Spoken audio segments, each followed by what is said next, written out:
காசியில கோயில் கொண்டிருக்கக்கூடியது எம்பெருமான் விஸ்வநாதன். அந்த விஸ்வநாத பெருமானுக்கு ஒரு நாள் ஒரு ஆசை வந்ததாம். ஒரு பிச்சைக்காரனா காசி வீதியில போனா நம்ம எப்படி வரவேற்பார்கள், அதனால அவர் பிஷாண்டி தானே, அவருக்கு ஒன்றும் புதுசு இல்லையே. அவர் ஒரு பிச்சைக்காரனாக வீதியில் வருகிறார். வந்து வீடு வீடாக கையேந்துகிறார். காலையிலிருந்து மாலை வரை காசிமா நகர் முழுக்க அலைந்த பிறகும் அன்னபூரணியினுடைய கணவனுக்கு ஒரு பிடி சோறு கொடுப்பதற்கு யாரும் தயாராக இல்லை.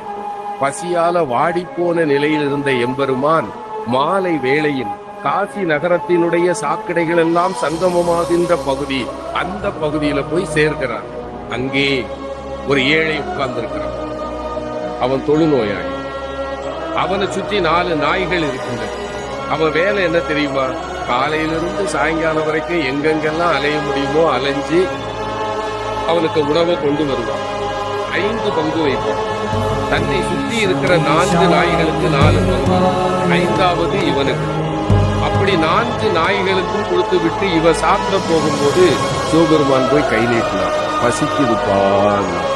அவன் அப்படி ஏற இறங்க பார்த்தான். பாதியை கொடுத்துருக்கலாம்ல, முழு உணவையும் கொடுத்து சாப்பிடுங்க.